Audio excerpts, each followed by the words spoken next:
Good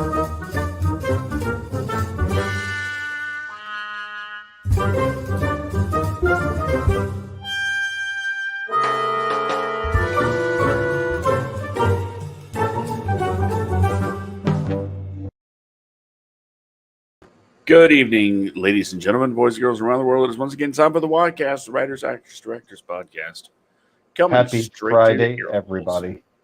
This is episode number 105.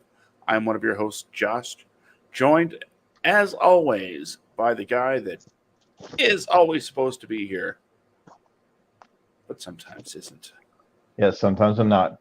Hello, everybody. Happy Friday. It's a good day to be here. Despite me having to work tonight, I am with you guys until we are done having this conversation because it's something that I'm very, very much excited about. Excited to speak about. But first, I do want us to wish James Earl Jones all the luck in the world with his retirement from the voice of Darth Vader. We will no longer be seeing his name at the in the credits for portraying the most feared Sith in the galaxy. He played that part. Wow, like over 40 years. He has been tied to Darth Vader. And like I said in the post that I put on the WADcast Facebook page, his voice is as synonymous with Star Wars as Luke Skywalker is, easily. Yeah. He is like his. If there was like a verbal, if there was like just like his voice, it is Star Wars. Once you hear the breathing and you hear that voice, you know shit's about to hit the fan. So, what if for the last couple of years they've been doing like a Siri thing with James Earl Jones and just having him in a studio or at a home studio kind of saying syllables into a microphone, right? Mm-hmm. Because that's the process for how Siri and all those computer voices, they have voice actors that go so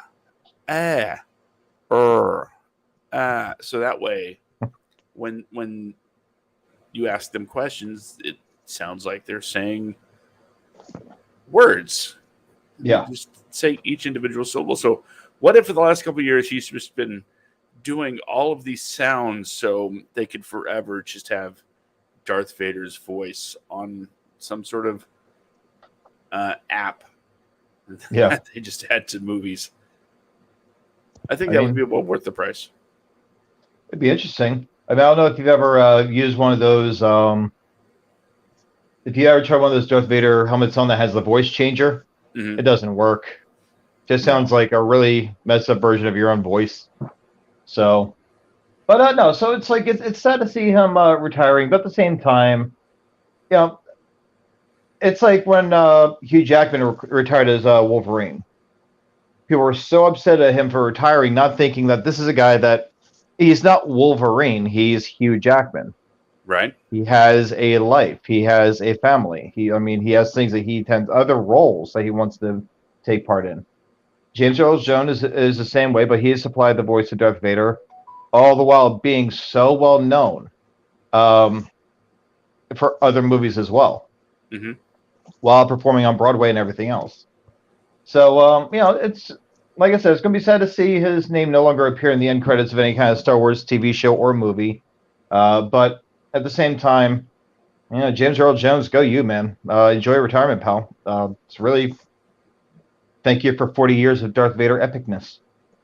He didn't have to do it so soon, though. He's only 91. Is he 91? Yeah. Oh, my Lord. Okay, I didn't know he was that old. And by the way, I seem to be the only one that remembers around the time Hugh Jackman, quote unquote, retired. He was asked, "Is there any way you'd play Wolverine again?" And I don't know if it was tongue in cheek or if this was a serious stipulation, but he did give a stipulation. Do you remember what that was? No. maybe he said it because it didn't look like it was gonna, it could happen. But he said, yeah, I'd play Wolverine again if they'd let me fight the Hulk. Oh, let's hope then. And now that's a thing that can happen. I mean, even Hugh Jackman is in his 50s now, so I mean, it's like one of those deals where it's, because I think he was 30 years old when he picked up the role of Wolverine. He was like 30, 31 when he was in the first X-Men movie. I'll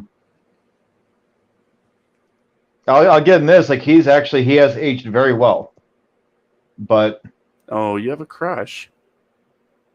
No, I just don't want him to break his hip when he goes to do any of his own stunts anymore. But anyway, we while we're speaking about like Star Wars and comic books and everything else, this episode is dedicated to a universe created by a man that is obsessed with comic books, Star Wars, and other forms of pop culture media. Stan Lee. Yeah, Stan Lee. Rest in peace, King. No. Kevin Smith with the what's called the Askewniverse. Mm-hmm. For those of you who are unfamiliar with it, first I want to invite you to come out from underneath the rock that you've been living under. Where you been? How can you be listening to this show and not know what that is? But the Askewniverse is every movie, pretty much any movie with the two characters, Jay and Silent Bob, is in the Askewniverse. If you see them in this movie, it takes place in this universe, mostly taking place around New Jersey. Some films take place in other parts of the country, Hollywood. But then come to New Jersey or go to Hollywood. But either way, so it's like it covers quite a few movies. You have the Clerks series, you have Mallrats, Chasing Amy, Jay and Silent Bob Strike Back, Clerks 2, Clerks 3, the Jay and Silent Bob reboot. So there's a few things out there, and so this show is pretty much us after we just got done watching Clerks 3. Yeah. Over the past 2 weeks, want to have the show and talk about this.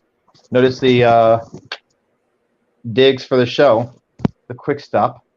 Yeah, Brendan has not taken a second job at a convenience store. It's not the job he's going to be leaving us for.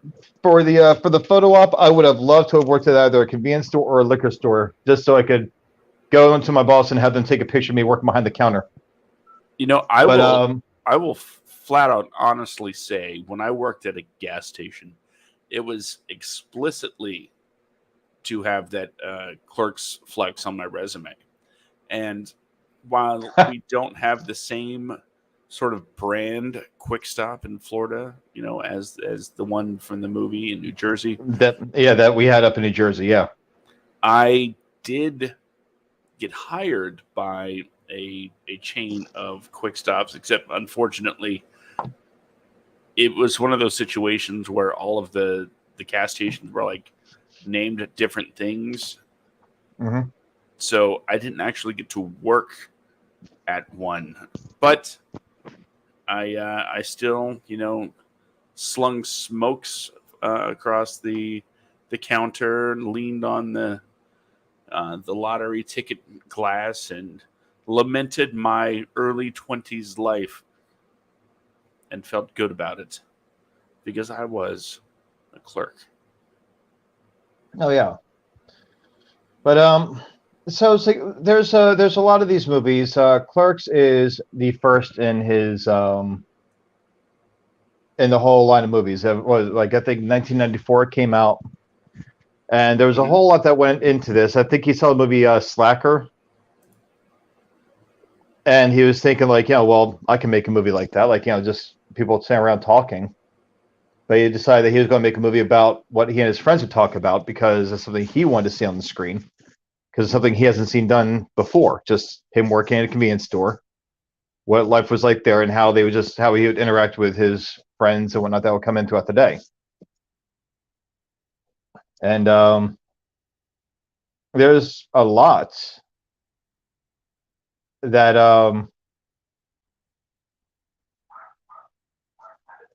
I mean, there's a lot that went into it, And the fact that Clerks is what really encouraged Ivan Reitman to be a filmmaker.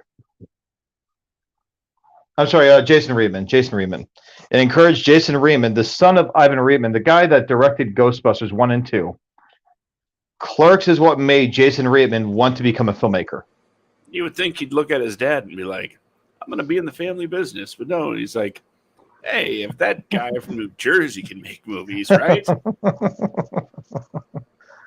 Yep. Maxed out credit cards, sold his comic book collection, did some minor crowdfunding for anything else, entered into festivals where he never even thought it would, and he's been noted for saying that he never thought that Clerks would make it.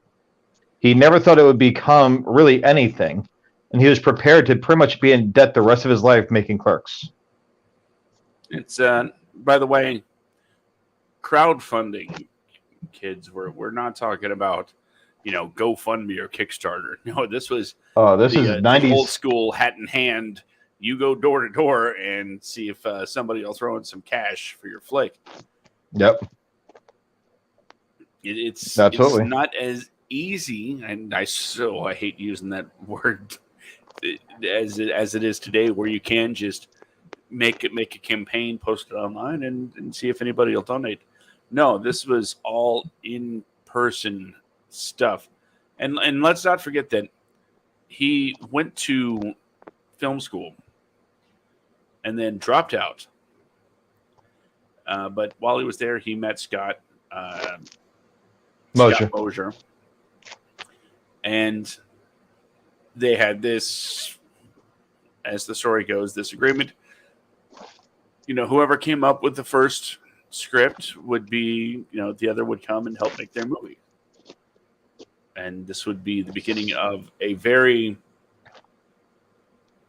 long and I'd say productive partnership, as Scott Mosier produced a vast majority of these.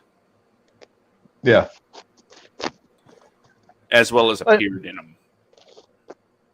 Yeah, it's like there's but there's a lot that goes in, and like as I said before the show, I don't have the most popular opinion about Clerks. I still to this day find the film barely watchable. I appreciate what it's done for Kevin Smith's career. And I greatly appreciate the characters that it gave us that lasted close to 30 years now. Yeah, 28 years. So there's a few things that I really respect and love about that movie. Mm-hmm. It's not the whole black and white thing. It's not because it looks like it's so little to no budget, because it was very much little to no budget. It was less than a shoestring budget. Like it's $27,000. Yeah, it's the dialogue. The dialogue is what does it in for me. And I guess probably because even though I'm from Florida, I was raised in New Jersey. So being raised in New Jersey, I don't know a single person, especially in Central Jersey, that any town that has that amazing vocabulary, or even speaks the way that those people were speaking in that movie. I know Leonardo is a fake town; it's made up, but I can't do it. Do the people of Leonardo know that? Huh? Said, do the people of Leonardo know that it's fake? Oh yeah. But it's one of those deals, though. It's like it is a good movie. I love the fact that it's loosely based off of Dante's Inferno. I really do appreciate that. But there are some hysterical parts in it. The cocksucking joke and everything else, which is what got the movie, to be like really picked up. 37. Like, let's back it up. 36. Wait, my number 36. 37. 37. Yeah. But she got around a little bit. It's so bad. But it's yeah, trying to suck any dick on the way to the car in the parking lot. Turn around. Hey, get back here. Oh man. But all right, so we'll take a quick second to unpack Clerks. Just in case someone has been hiding under that rock you were talking about earlier. It's a day in the life of a couple of guys that work at the Quick Stop and RST Video, and that's pretty much it. Dante is trying to figure out what he wants out of life, and Randall's just trying to hang out and watch movies. Because Randall knows what he wants. He wants to watch movies. Yeah. And Dante's in this existential crisis about his career. He's a clerk. His love life. He's with Veronica, a great woman in all respects. Brings him lasagna at work. Most chicks will just cheat on you. And he finds out about. Well, he gets in contact with his ex, Caitlin, who he then finds out is she's going to marry an Asian drum major. Design. Yeah, that's what I said. Said drum. It was a joke from the movie. Oh, gotcha. It's been a long time. And Randall's like, 3 days ago. Why are you obsessed over this chick, man? All she did was cheat on you. Oh, yeah. But he's obsessed with her, and he's willing to throw away a perfectly good thing. Then Caitlin shows up and has sex with the dead guy in the bathroom.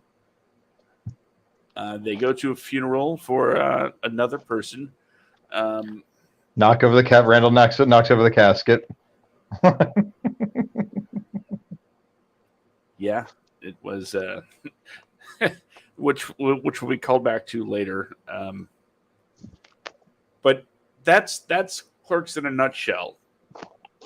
Playing hockey on the roof because Dante's not supposed to be there. He had his game he had to get to, but the boss said, "Oh, you'll be there for a little while at best." Nope, because bosses do what bosses do. Oh, did I say I was going to be there? No, you're closing. So Dante did what he had to do. He kept the game on, and who only brings one ball? Really? Yeah. But it's. I mean, that's the thing though. Like the movie's there's so much simplicity in that film, and the way Kevin Smith shot it,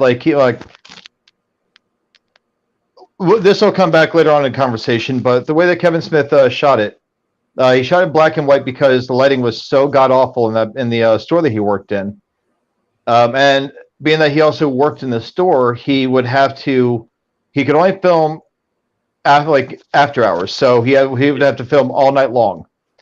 He would work all day, then he'd film all night. I think he said he barely slept 20 some odd days, so he had to write in the shutters outside being closed, just so he could pass it off as this is taking place throughout the course of an entire day. Yes. So, but no, so the way black and white film stock was cheaper. Yeah. So it's one of those deals where it's it was actually very, very brilliantly handled by Kevin Smith. But it's one of those deals where it's, like I said, it's a simplistic movie, and as Josh pointed out, it's just about two guys. It's about a day in the life of two guys that work in a convenience store and a video store that are best friends-ish, kind of. Dante's just really worried and he's stressed out about everything, and Randall's just so carefree and doesn't really give a shit about anything. I don't just as long as he's Bruce, man. Oh, yeah. But yeah, so that's Clerks. I do enjoy the film for what it is, but it's still most definitely my least favorite entry in the entire series. Now, what do you think about Clerks? left, as a calling card, left the impression that would. What is the legacy of Clerks? How did that movie get Kevin Smith noticed? What did it do that a lot of others didn't? More expensive movies that didn't get as noticed. Are you asking me? Yeah, it's a question. I mean, I would say that just like, with the way it was shot, like the whole history behind it, but it was just a story that was very simplistic in nature. Mm-hmm. That didn't really. There was nothing really heavy at stake. It was about it was a hour and a half to hour 45-minute movie of a guy contemplating his life and when he's going to start living it. And that's pretty much what it was. I think, a lot of that because of, let's say these are Gen Xers, right? And there hadn't really been a lot of movies up to that point where you're just looking at the life of someone in the situation that these people are in. And the early 90s, they're coming off the 80s with the action, the stupid romances. This is something different. You're not looking at a love story between 20 somethings. You're looking at any high concept stuff. It's just Kevin Smith took what is literally an everyday situation and put it on film. Not for any other reason than he wanted to make a movie, and as they say, write what you know. So he did. Yeah. And he shot it. I think as far as the impression that maybe studios and executives got from this was they realized that Kevin Smith has the ability to create compelling characters out of very simple situations. Yeah. And that's something that would, follow throughout all of his Askewniverse movies. Yeah. But we do have more movies to cover. Yes. We got a bunch. Kind of getting help on Clerks here. But I will say the other thing that Clerks did was introduce the world to Jay and Silent Bob. Snoochie which I would say is like pretty much like one of the most famous modern day comedic duos, like in the last actually probably the most famous modern day iconic stoner duo since Cheech. Yes, yeah, pretty much. But then after Clerks, we have Mallrats. Mm-hmm. And Mallrats is it's an okay movie. Again, all that like really a little heavy on the over the top dialogue for my taste. But that became a calling card. Thankfully only in those first two movies. No, even Chasing Amy had a lot. Chasing Amy had a little bit of it, but like Clerks was just stuffed chock full of it. Mallrats, same thing. Chasing Amy did have some moments where it was definitely, like over the top at times, but with Mallrats there was quite a bit of it. But either way, for those of you who have never seen Mallrats, it's pretty much about two guys that got dumped by their girlfriends on the same day. These two guys are best friends. All they do is they go to malls and they hang out all day long. That's it. This one guy, Brody, is just played by Jason Lee, just lives at the mall. He's either at the mall in a comic book shop or something like that, or he's just at his house playing Sega, old school stuff, but Sega Genesis. Hockey. His girlfriend is played by Shannon Doherty. Shannon Doherty, that's it. She gets tired of him. She dumps him. She goes to the mall to try to just take her mind off it for the day. And like with Clerks, Mallrats takes place over the course of one day. Yeah. but so these two guys, they go to the mall to just try to get over their situations. Meantime, while they're at the mall, Jeremy London, his character is pretty much Yes. Yes. He is in a mall hanging out with his best friend Brody, while his ex-girlfriend's father is pretty much setting up a dating show kind of deal where he's going to set his daughter up on a date with somebody else. So then there's a lot that goes in this movie. There's a whole lot more than what I'm like really putting out there, but it was an interesting movie.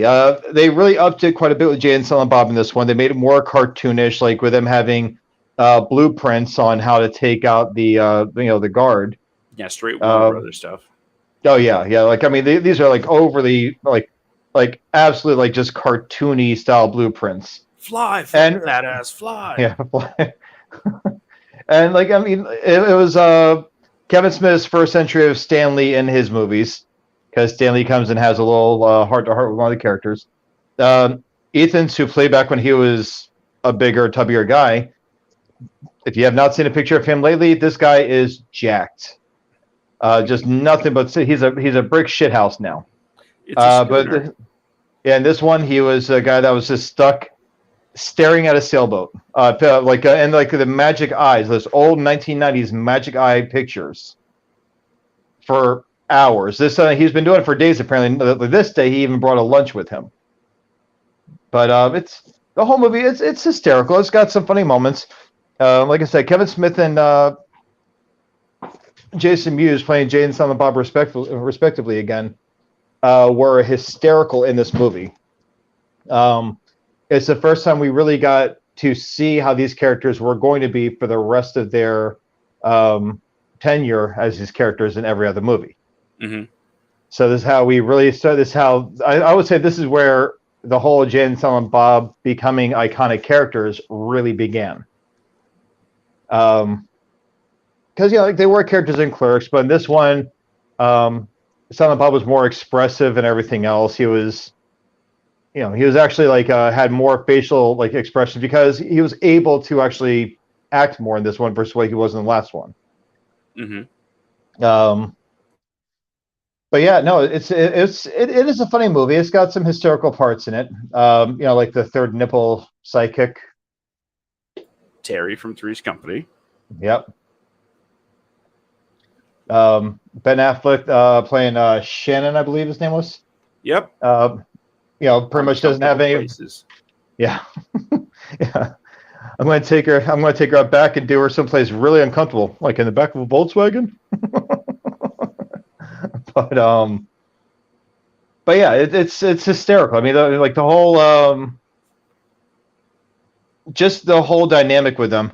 And then we have Joey Lauren-Adams, who would come back in Chasing Amy, but she plays a different character in this movie. Mm-hmm. But yeah, it's the whole movie is actually really, I will say it's a decent story. I love the whole argument about escalators and everything else, waiting for the kid to then get sucked into an escalator because, keep an eye on your kid. As Brody put it, that kid should fear and respect the escalator. But the movie's got some it's got some historical moments and it's got some sweet moments too. It's definitely earlier in his career, so it's a little over the top at times compared to the other movies. And if you've noticed, actually, that kind of comes and goes with Kevin Smith's movies, with the Askewniverse movies. Mm-hmm. Some of them are actually pretty grounded. Some of them are just over the top, balls to the wall. Some of them are like in that middle ground, which is where I would place Clerks. Like Silent Bob swinging from the rafters of the mall to try to, what do you call it? Grab the pin that's holding everything together. Trying to grab the pin to completely crush the set. Misses the pin and goes face first into the dressing room where Joey Lauren-Adams is changing. But there's a lot Jay getting ready to go take the security guard out with a sock full of quarters. Mm-hmm. And as he's running towards him, spin the sock over his head, some kid pushes a little toy and he just ends up gliding on it and goes right past the guy and like just flops a sock of quarters in the guy's hands. So it was very cartoony at times, but you know, I did kind of like it. It's just, again, it's the dialogue for me that just kind of makes it a little, you know. Now I get what you're coming from. Out there. I'm one of those people that has been saying for years, you know, Kevin Smith, stop apologizing for Mallrats, because that was actually a thing for a bit where he would, you know, say, no, sorry about Mallrats. Mallrats is really the movie that it's like the rug in the Big Lebowski. It just ties everything together. Yeah. Because in Chasing Amy, you'll find out that Alyssa's sister is in the mall that day. And one of the key reasons why, you know, Shannon gets his comeuppance, you will find out that the original contestant, the reason why T.S.'s girlfriend has to do the show is because Julie Dwyer had died from an embolism after being told that the camera would add, you know, some weight. So she started doing laps until she died. And by the way, Kevin Smith, we're going to say he's a futuristic thinker, right? Because not only did he create this series of movies that all take place in the same universe, like a Marvel deal, long before Marvel movies were a thing. No. He also did this. Started. I'm not going to say he started the trend, but Mallrats is a prequel to Clerks. Yep. Because they talk about Julie Dwyer. She died in the pool. In Clerks, it was her funeral they go to. Yep. So Mallrats it's got a lot of ahead of its time ideas, which it's going to be kind of a thing for Kevin Smith over the years. You know, Jay and Silent Bob and their nemesis LaFours, the flea market. It's got a lot of great moments, that exceptional heartfelt speech from Stan Lee. And I think one of the key takeaways, but you know, when comparing this to Clerks, in my opinion, Clerks was Kevin Smith taking a look at his generation and going, yeah, this is us. Mallrats is taking a look at the same group of people and an actual studio saying, make your movie, but this is how we see them. Yeah. Because it was a very 90s flick. Oh yeah, and this is actually a movie that we almost lost. We almost lost Jason Mewes to other actors. Yeah, in Mallrats. That's great. He had to audition to basically play himself. Pretty much, yeah. They wanted Seth Green to play him instead, because they felt that Seth Green would be a better Jay Mewes than Jay Mewes was. Kind of reminds me of the whole Ernie Hudson and Ghostbusters bit. Yeah, it was Seth Green and Breckin Meyer, two of the actors that came in to, you know, try to audition for Jay. And come on, can you pick Breckin Meyer? He's okay. Seth Green, I think he's awesome. But what Jason Mewes has done for Jay is like, you can't replace that. No. Really, all he did was he just played himself in every movie. A more animated version of himself, but still. I love, and they bring it up later, but when, you know, Jay's reading the script and he's like, Snoochie Boochies, who talks like that? And Kevin Smith's like, you do. Yeah. It's you. Yeah. Or like, not to jump too far ahead, but the Clerks series, like, these are things I've literally heard you guys say. but yeah, so Mallrats, it's an okay movie. I mean, I have it as part of the collection, but That's just one step up above Clerks to me. It's like down in that level somewhere. I'd be remiss if we didn't at least say the words Michael Rooker. Oh yeah, no, Michael Rooker. He stole the spotlight in that movie. Absolutely, 100%.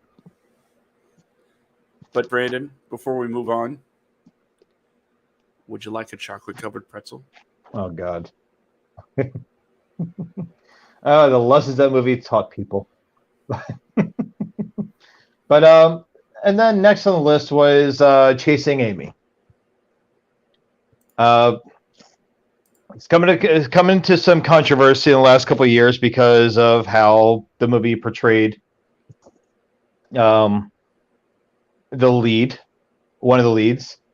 It is about these two. Well, I'll let you introduce this one. Talk about what it's about. So definitely. All right. Think about Geely, right? Okay, don't think about Geely.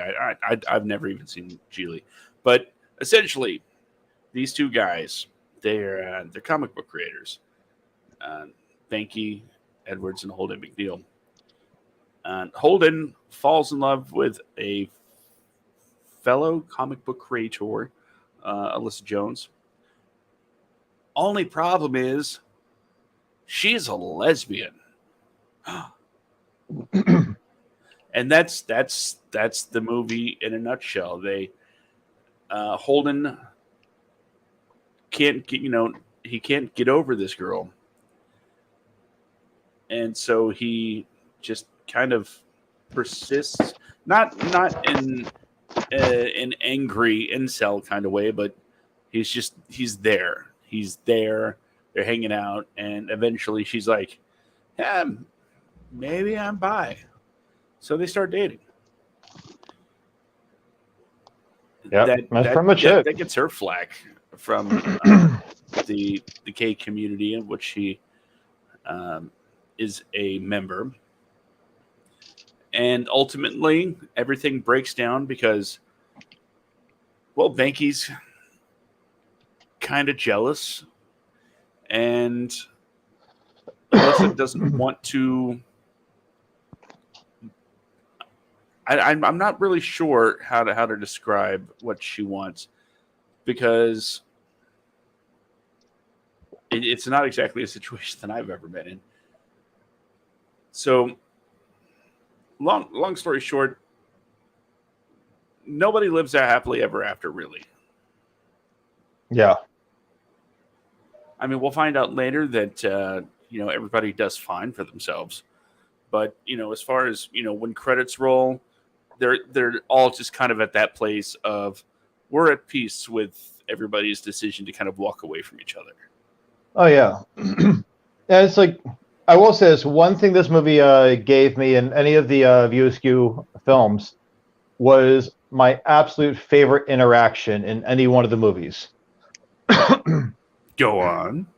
And it was all about the opening conversation with Hooper X. With Hooper X and Banky, played by Dwight. Oh God, Dwight Eswell, right? Ewell. Dwight Ewell. It's close. Dwight Ewell and Jason Lee, where they talk about what do you call it, like Star Wars. Yeah. It's the very opening, like when we first meet, like really meet these characters. This is the first interaction we would come into, where they talk about. And listen, if you've not seen this movie and you're easily offended, I need you to understand these movies are very much classics. They may be a product of their time, but what's really needed to watch these movies is a fucking sense of humor. There's my one perp show. Yeah, just wasted that one. 1997. But where he's talking about Darth Vader. It's like, what do you call that? It's like intergalactic civil war judgification. Like, it's like, just think about this. And he goes on this whole rant about Darth Vader. He's like, we have Darth Vader, like big old badass Nubian god. Here comes Jason Alexander, this black man. What's a Nubian? shut up. He sits back down. And then we got, like, what was it, Luke Skywalker, blonde hair, blue-eyed, post-Nazi child, wants to go up there and, like, Vader's hood and break it up. And goes, his whole thing is, like, the very last movie, he's like, what was it? And then, what was it? Return of the Jedi was the most insulting entry because Darth Vader had his beautiful black visage peeled off to show us that inside he's just a crusty old white man, which tells us that deep down inside we all want to be white. Isn't that true? Yeah, he's saying something. Isn't that true? Guy pulls out a gun, shoots at him. He collapses. Everyone runs and clears the room. This guy just like puts the gun back, comes back down, smacks him on the back of the head. Is like, "What's a Nubian bitch? You almost made me laugh." But as he's like, before he goes down, he's like shooting the gun, like screaming like black rage. But no, it's like it has like my absolute favorite interaction in any one of Kevin Smith's movies is that interaction right there. Like as far as comedy goes, Holden just holding steady as everybody panics and runs away around him, and he's just like he's just sitting there, just. But when it comes to that particular scene, it sets up a really interesting thought, though, that when it comes to not only just comic book, because Hooper, he's a comic creator too, and he is a creator of like a Black Power kind of book, right? So he has an image to maintain. And at the end of the day, this movie is all about, Alyssa and her comic about, her experience, her lesbian experience and whatnot, and how being with Holden does, in fact, hurt the brand. Yeah. Which, it's it. Hooper has to play his part, and Alyssa has to play her part. But there is a lot of heart in this movie, and this is always the movie I call back to when somebody these days says Kevin Smith has gone woke. Like, then you haven't watched Kevin Smith movies, because the only person in Chasing Amy that makes any sense at all, that has any kind of intelligence, that is a real person, is the female lesbian lead. Yep. Everyone else is just behaving super irrationally. Banky probably... I think he probably made more sense. Jealous. He's petty and jealous, but even so... In that movie, there were a lot of times. No, there were a lot of times where he was actually very much on the money. Yes. He's kind of an asshole, but he was on the money with everything he was saying. He's just very blunt and straightforward. Like, just there's no bullshit there. But, and that's why, when the finger cuffs thing comes out, Holden gets super insecure about, oh, I thought I was your first something, or And turns out, of course, that's not the case. She's been with guys before. She's been with a couple of guys before. At the same time, finger cuffs. Get it? And everything... I mean, let's face it. Holden is just a super toxic dude. No, he's an asshole. No, he's like the most... He's probably like... Between him and... what's his face in Mallrats? Those are the two most unlikable protagonists in any movie I've ever seen. Mm-hmm. Like, it's almost impossible to really give a shit about them. You can't really root for Holden and Alyssa, because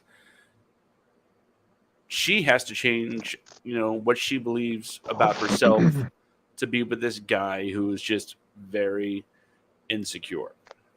Yep. But I know there are a lot of, what some would say, questionable depictions about the gay community in this movie. And again, it's made in 1997. This was a time when there was no like real representation on screen in an honest way. And Kevin Smith, he went out there and he shot it. Now, this is it's a different movie than Mallrats. We'll go. Yes, it has Jane Baum in it. There in one scene, Bob tells his chasing Amy story, which Jay won't shut up about for the next 20 years after that. Yep.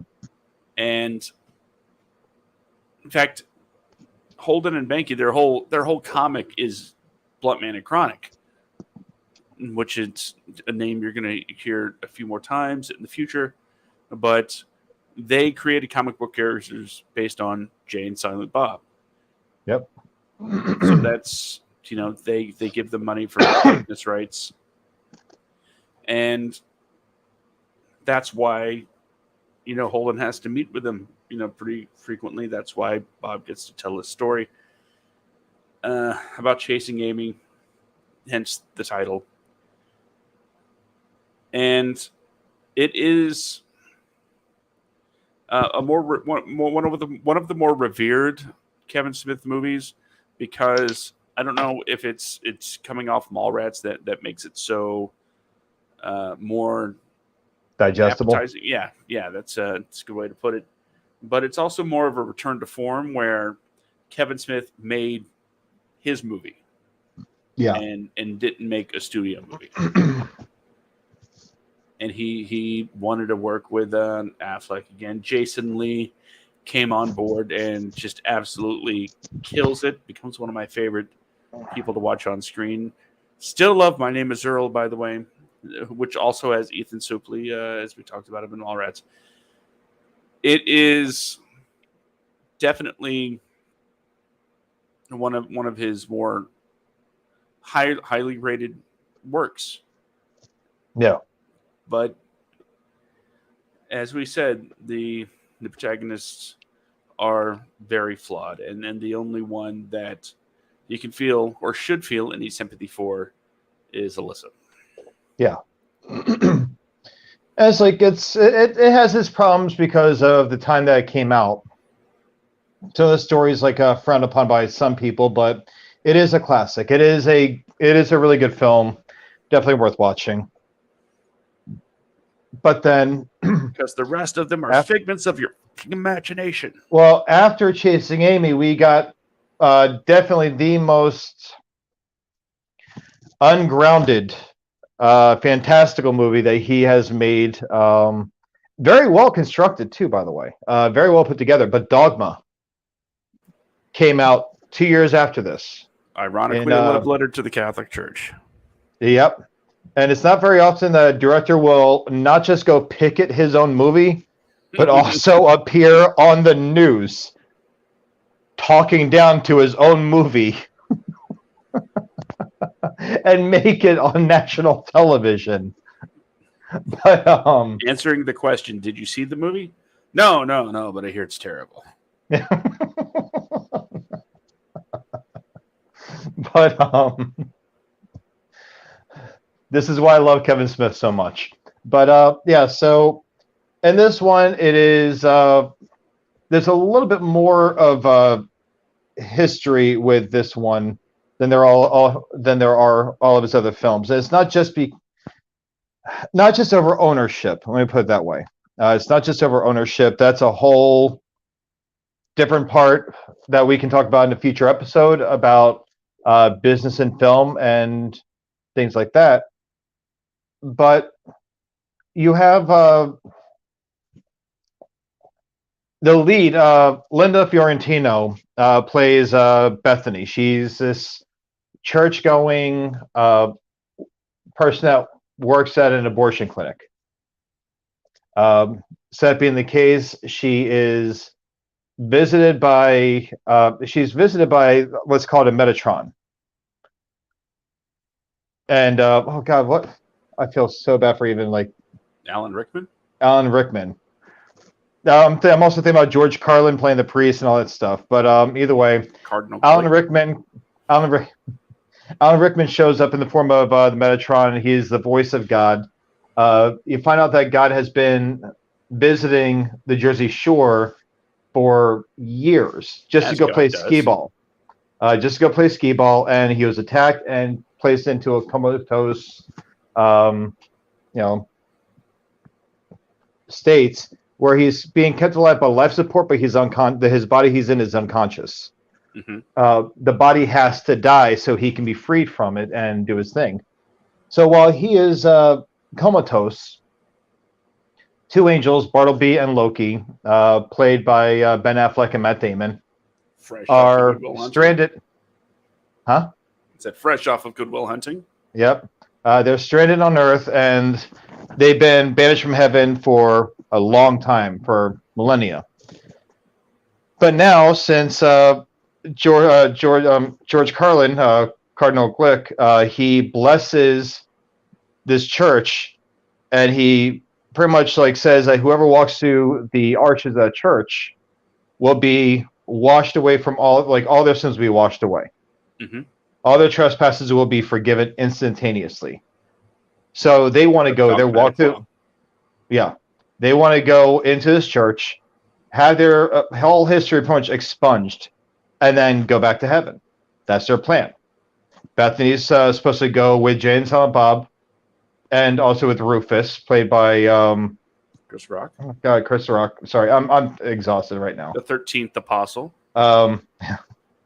And they're supposed to go and stop these angels from walking through. They're supposed to kill these angels. She is the last Zion. She is the last descendant of Christ.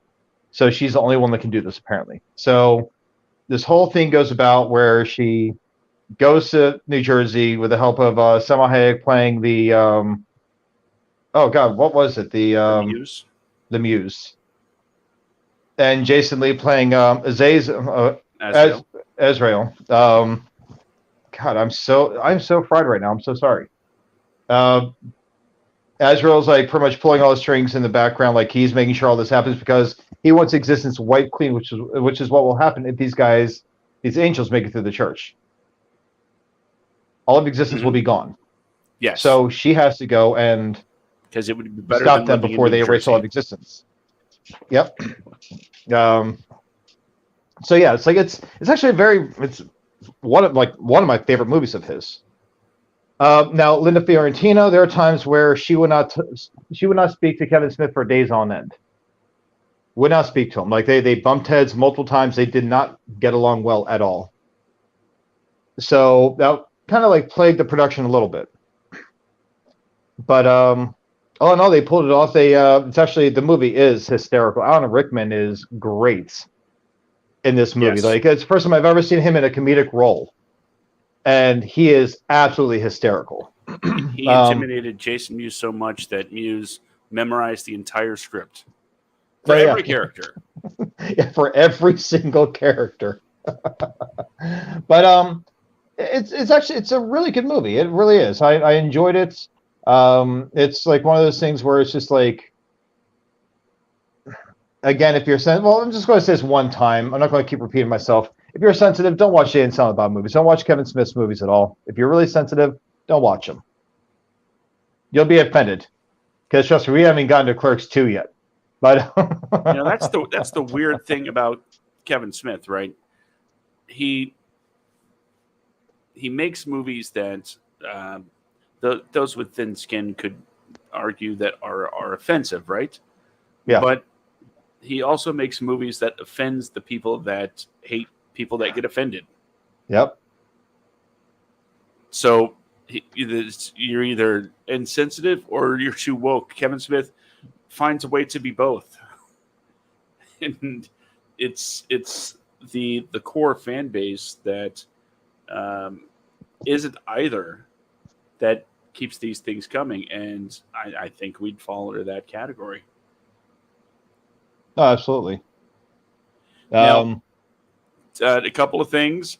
One, a lot of people, like you said, protested this movie, religious groups, because they thought it was sacrilege. And how do you take seriously a movie with a giant rubber poop monster is beyond me.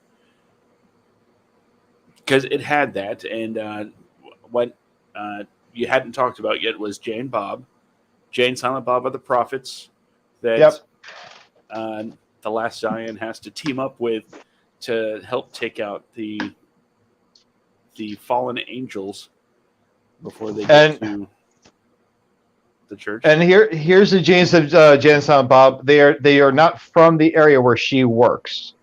It's in a whole different state. It's halfway across country. They went there because of John Hughes' 16 Candles. Mm-hmm. That's why they went to this area. And they are hanging around outside of an abortion clinic because they know women that go to abortion clinics put out. Why else would they be there? And I'm going to break the only one per show because direct quote from Jay. Why else would women be at an abortion clinic if they didn't like to fuck? No, I thought you were going to do a different quote. No, it's like it's one of my favorite. That's one of my favorite quotes of the whole movie. But I thought you were going to go with the a woman's body is her own. No, maybe that's where people think that he's never been woke before because it's also always been pro-choice. But either way, we're not going to get into political stuff. You know my rule on that one. But no, it's this whole movie. It's just hysterical. You see how these characters. They really started they kind of grounded Jane and Silent Bob a little bit. They pulled them back a little bit from how they were in Mallrats. And Mallrats. But at the same time, because it's a movie about fighting monsters and demons and God being in a coma. Well, it's just you have the shit monster where he's killing everyone in the strip club. Mm-hmm. Kills the entire gang that befriends Jay and Silent Bob and all this stuff. Bob pops up from behind the bar trying to get him to stand down. He just waves at the guy, pulls something up and sprays the thing in his face, and it knocks it the hell out. And it's deodorant. That's all it was. Just spray on deodorant. A poo be gone. But gets rid of bad smells. But then you have the other scene of the Silent Bob where they're fighting Loki and Bartleby, and Silent Bob throws them both off of the train. After he wrestles with them a little bit, but he throws them both off the train. And there's this one guy just staring at him. He's looks at the door, looks at the guy, looks back at the door, looks back at the guy. He's like, no ticket. Indiana Jones. Oh yeah. But it is a great movie and everything else. It's the first time we really kind of see Kevin Smith, I guess, kind of acting. That makes sense because at the end you have screen time he's ever had. Oh yeah. Before Jay and Silent Bob Strike Back, this is the most screen time he's had as Silent Bob. But when he's carrying the scene where Bethany is critically wounded. I'm not gonna if you haven't seen this movie in 25 years, it's your own damn fault. Good luck trying to find it anyway. No, you can buy it online. Yeah, you can buy it online. But I usually talk about streaming. Oh yeah. YouTube. It's all on YouTube.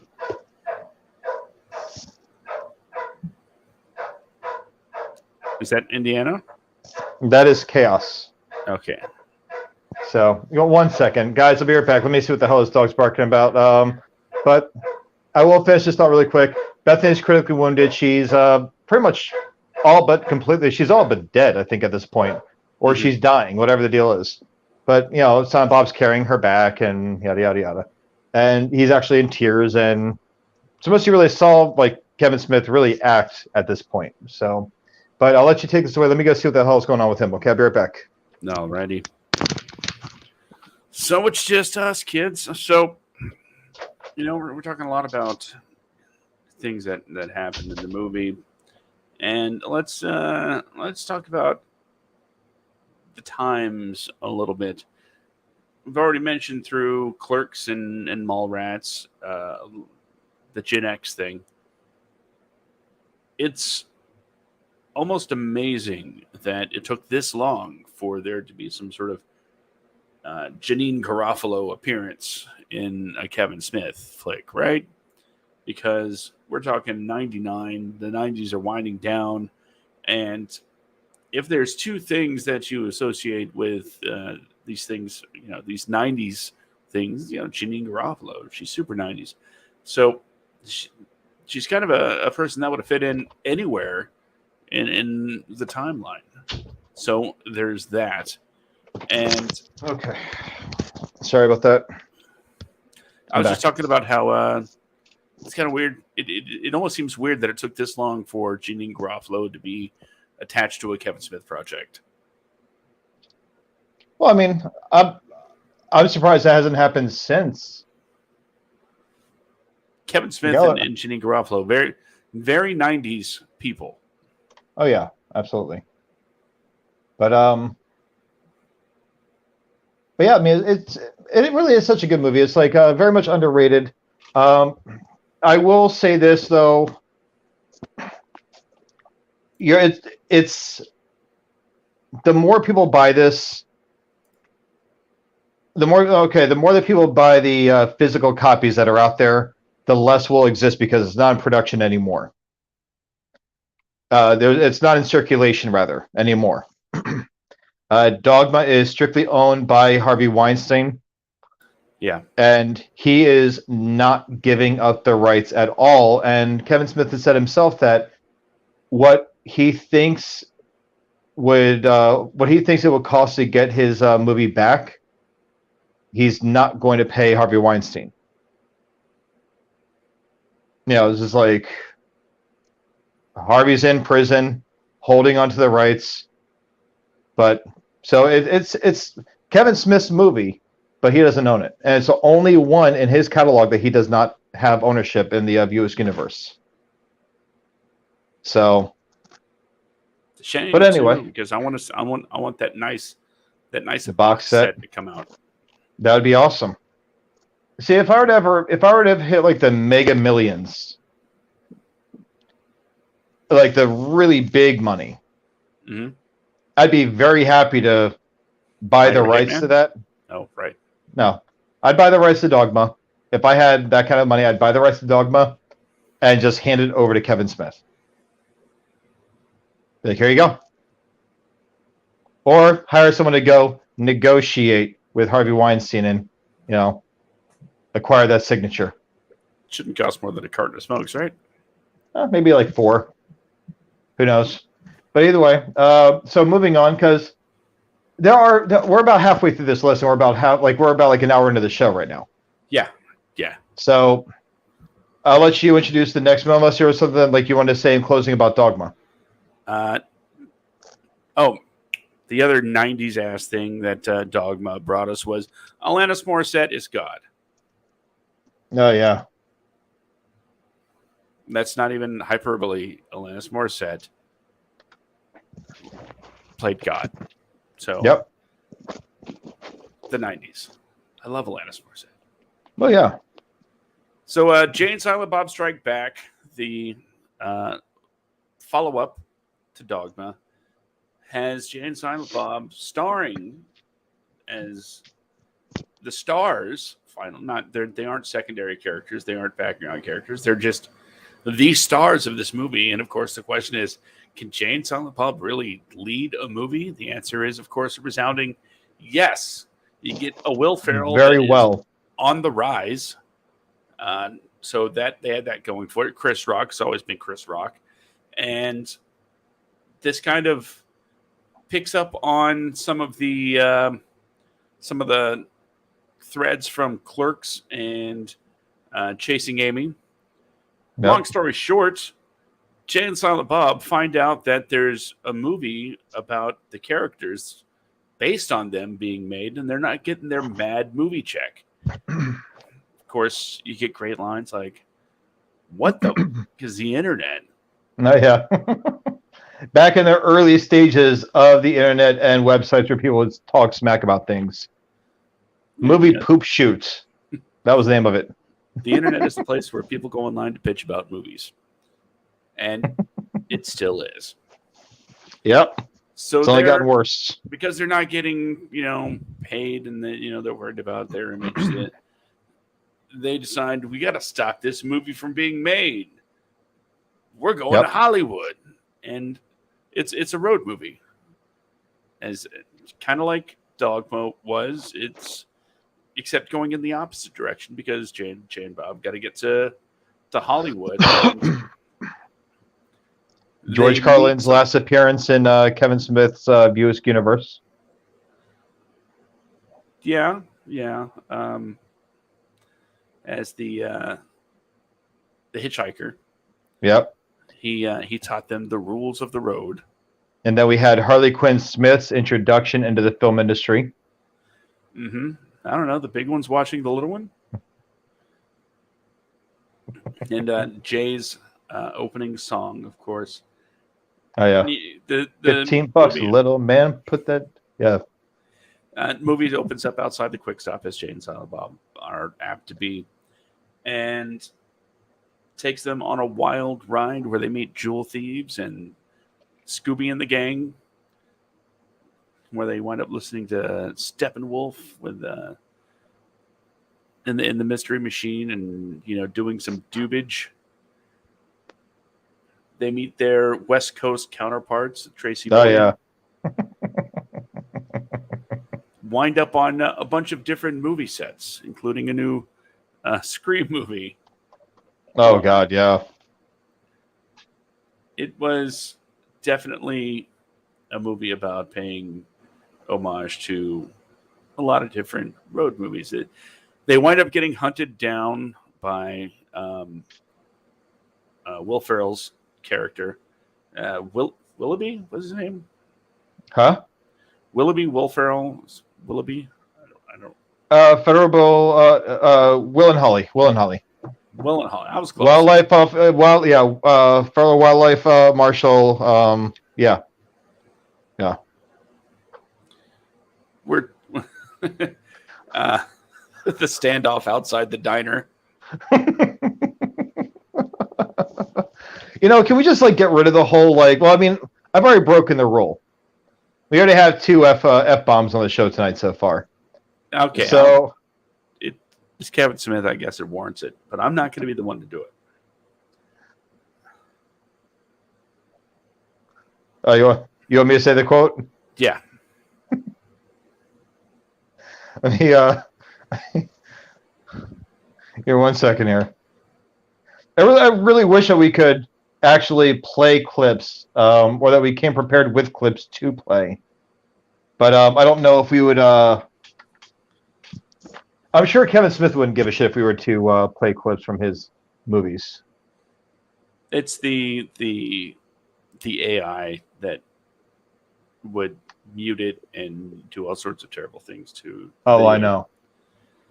No, but it's the one where Muse is like, I'm not all the way gay. Oh, that's right. Where he's like, I'm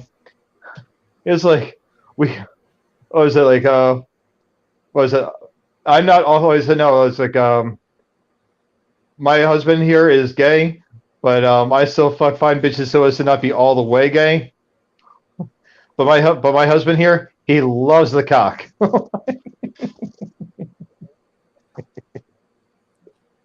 And Will and Holly at the end, and F-beans, that was them, wasn't it? And all the police around him are like, yeah. But Jay and Silent Bob Strike Back, it is Jay and Silent Bob going big time, riding on the wave of, the successful nature of Dogma. And personally, I think it was a new height for the Askewniverse. Yeah.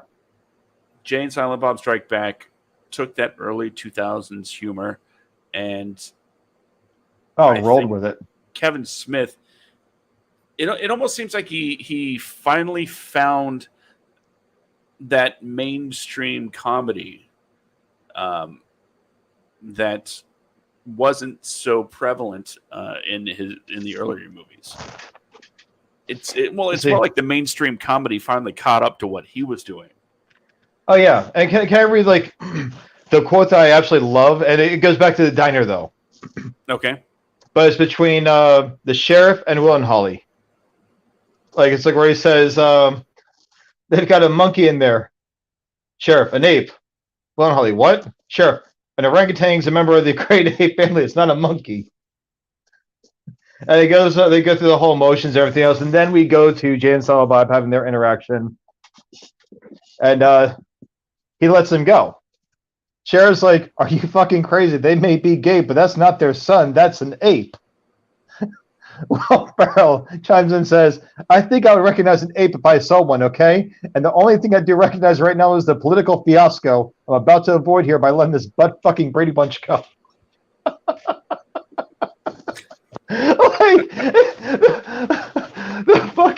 The lines in this movie are so great. Like, I mean, it's just like I can picture Kevin Smith writing this and just cracking himself up the entire time. And even worse, could you imagine his wife? Like, could you imagine him showing this to Jennifer and be like, "Hey, babe, what do you think about this?" And like the look she would give him, like. Yeah, there's one of the first, our first appearance of Jen Schwalbach as Diamond Thief. Yep.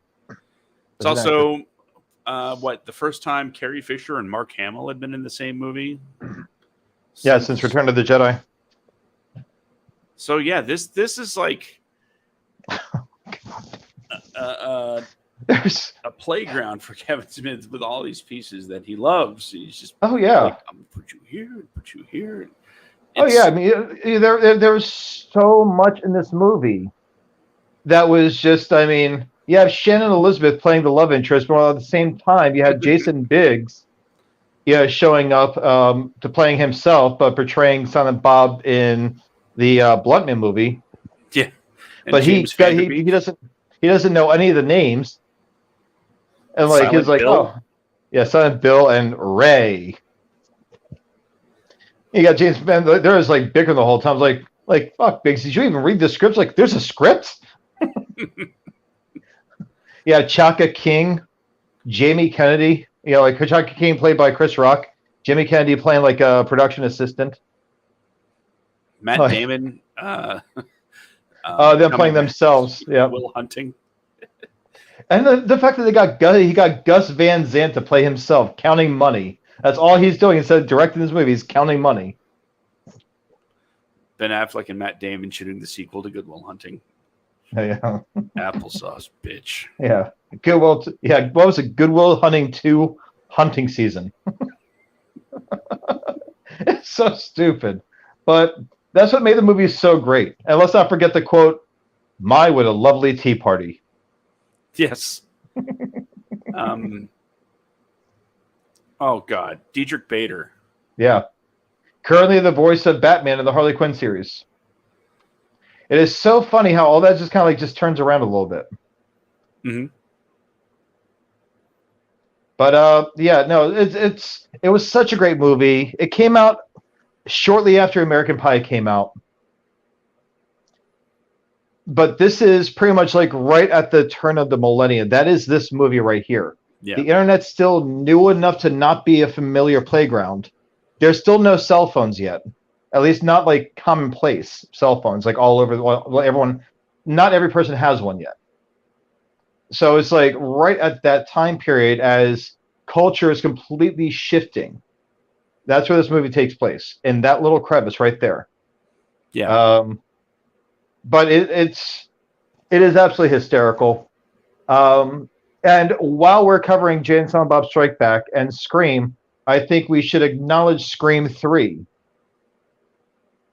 Because that was I assume that takes place at the same time as Jay and Silent Bob Strike Back. Now, imagine. I mean, like now their outfits Jay's outfit didn't really match with Scream 3 and Jay and Silent Bob Strike Back, but at the same time, they're touring a studio, and like I guess in Scream 3 they're going into like a stab movie or like whatever. And in obviously in Jay and Silent Bob Strike Back they're going into a Scream studio. Connie Chung. But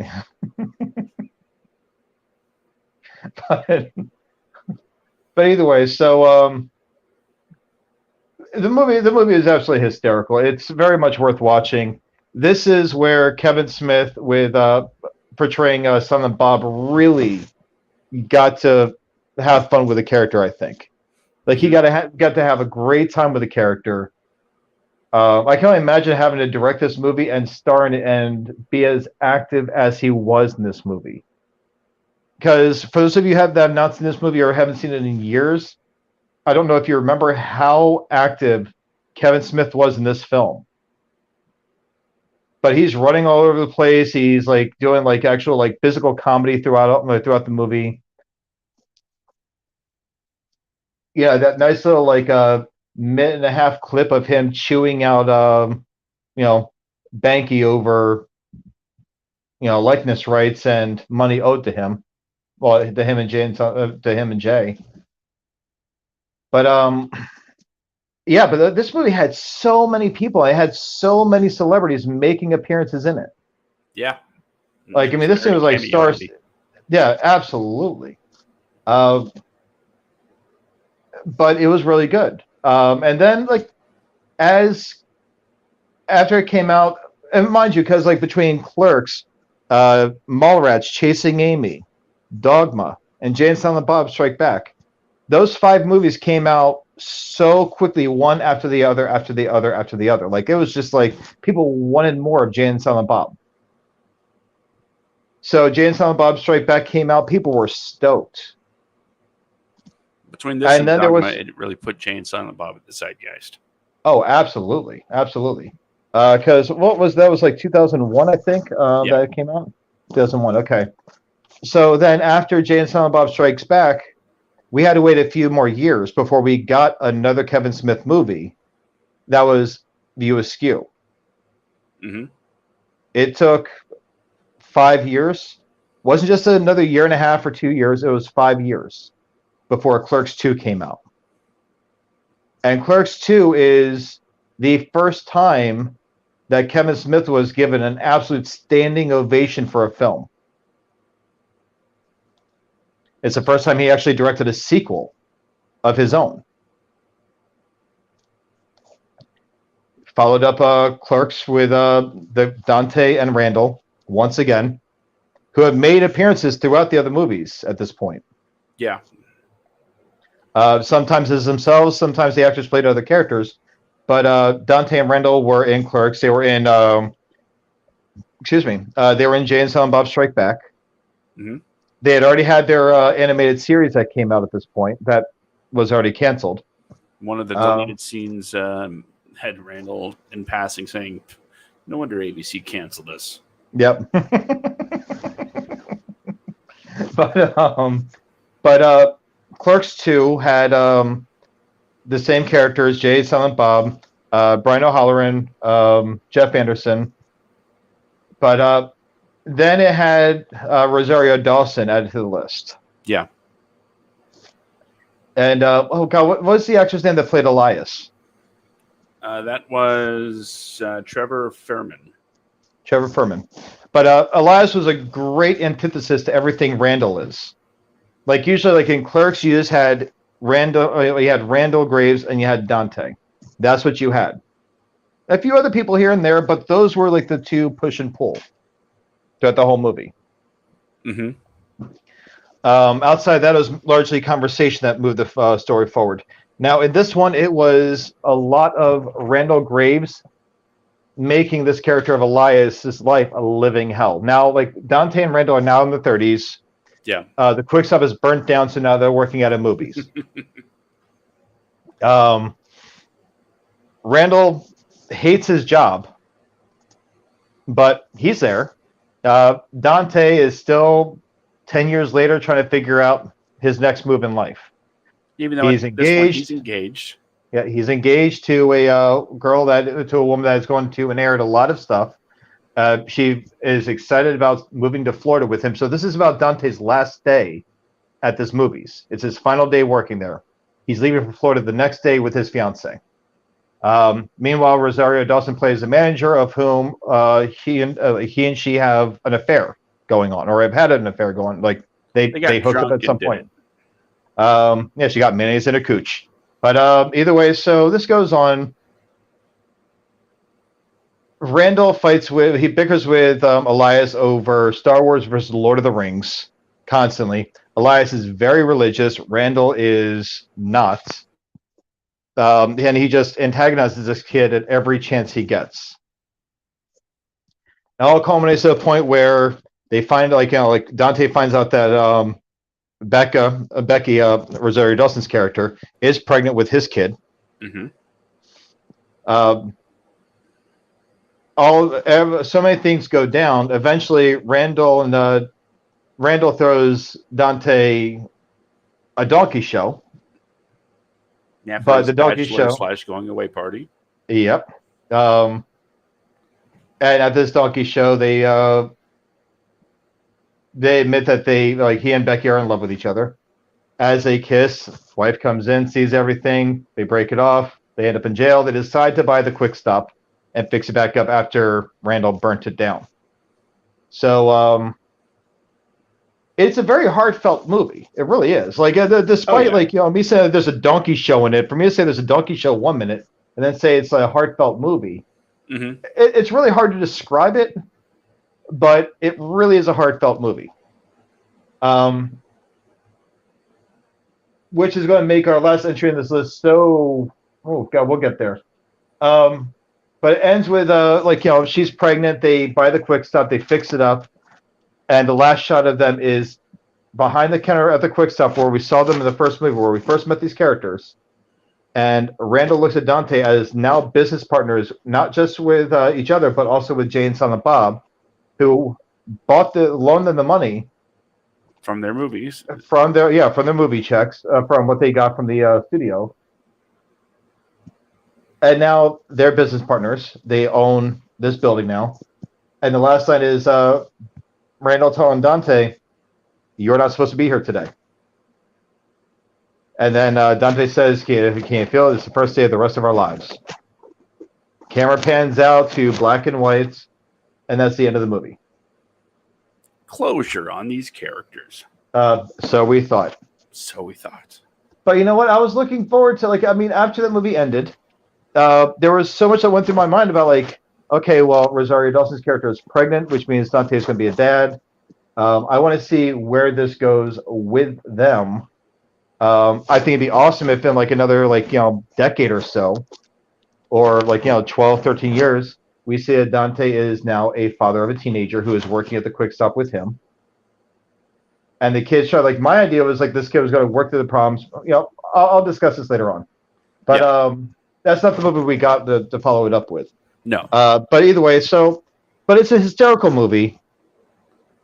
All the conversations, and there's nothing about this movie that does not serve a purpose. That's what I like about it. Mm-hmm. Every single scene in this movie carries it on to the next scene flawlessly. Clerks was very clunky for me with that. Mallrats, kind of the same thing. Chasing Amy did better.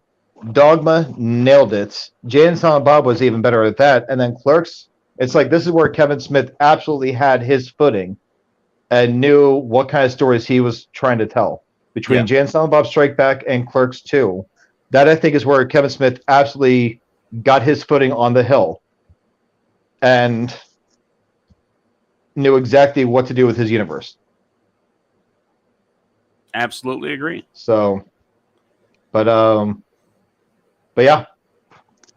Oh wow, we're going to close out with these last two here, aren't we? We have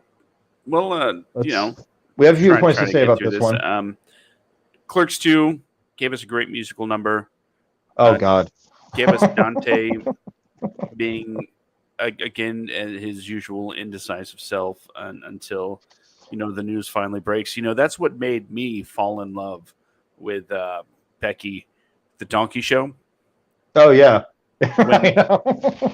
When you would think she's the manager, so she sees this donkey show going on in her restaurant, and she's like, you would think she's like, no, we got to shut this down. Instead, she walks in and she's like, oh. And the fact that the donkey show is what got Rosario Dawson to sign on to the script, sign on to the movie. It's not the fact that she's into it, but the fact that it's Hold up. Like I gotta see one. I gotta see where this goes. I gotta see where that goes.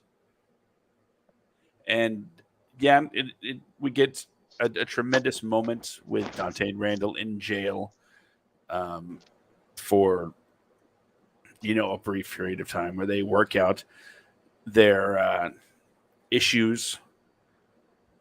And everything about this movie is, I mean, as far as filmmaking terms, it is superior to Clerks. And I think that should just go without question. We get better relationships, we get better directing all around. But you're talking about someone's like first film compared to their how many film at this point? You're going to get better with time. So yeah. With all that being said, one ring to rule them all. Yeah, it makes a Lord of the Rings fan vomit after making a lot of inappropriate comments about Frodo. Oh yeah. Loved it. So we're gonna go ahead and move on to. I have not seen Jay and Silent Bob's Super Gravy Cartoon movie, but I'm not sure the canon wise of that. We learned. I don't know. That, by the way, just real quick, Clerks the animated series actually made it to air 2 episodes out of 6 that were produced. We'll find out later that they, seem to be kind of canon, half canon, kind of like, I guess, the Netflix Marvel shows. Another thing that I guess Kevin did first, making his stuff partially canon, because Leonardo doesn't ever get mentioned again. But one of his catchphrases is, right now we're on Jay and Silent Bob Reboot, which really brought out a subsection of haters on the internet, which is not surprising. So you want to give us a quick rundown of what we got with Reboot? Well, I mean, it's pretty much just with this one, it is very much more of a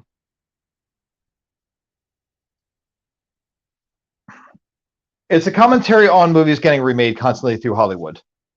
That's the whole point of it. It is flat out it is mocking movies that make reboots by making a reboot of Jay and Silent Bob Strike Back.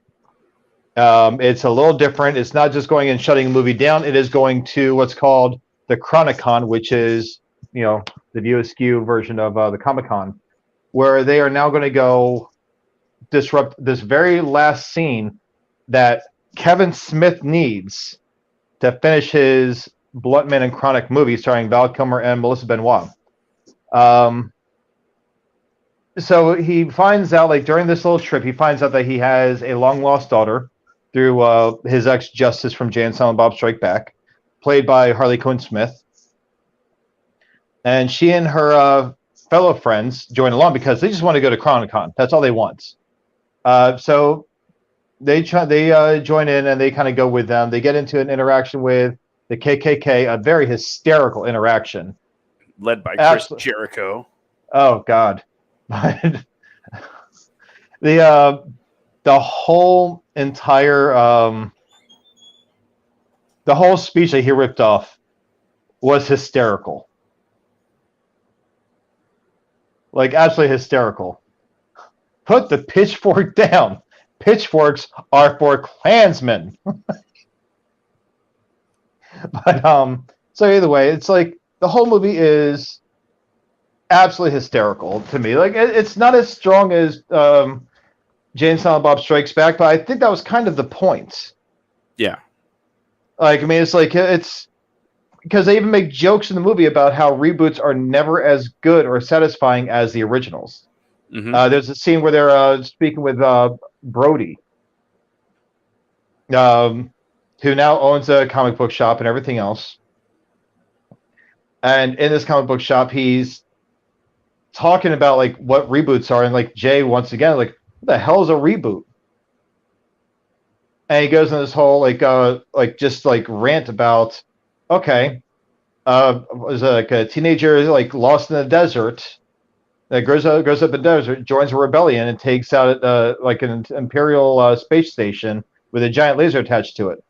Oh yeah, Star Wars. Like, nope. The Force Awakens. It was like they take an original idea, they twist it just enough to make it kind of different, and they shove it back in your face and accept you take it as a new idea, a new concept. Mm-hmm. So that's what they initially did with reboots. I will say that Iron Bob was one of my favorite parts of the whole movie.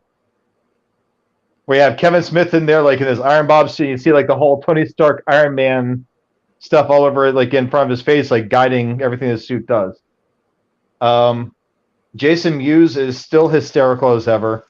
We get to see Dante and Randall once again, but only briefly in the opening scene. Randall doesn't even have any lines in this movie. He's just, I guess, missing or something like that, or he's wanted, whatever the deal is. If you're looking for Randall, I know where you can find him. I don't really know exactly, because like when we see Randall, he's got like a full beard in the beginning of the movie. Like he's like pretty much, it looks like he's been a recluse. But no, the whole movie is absolutely hysterical. I love the whole Chris Hemsworth cameo as a hologram. Ask a woman to not try to touch his groin.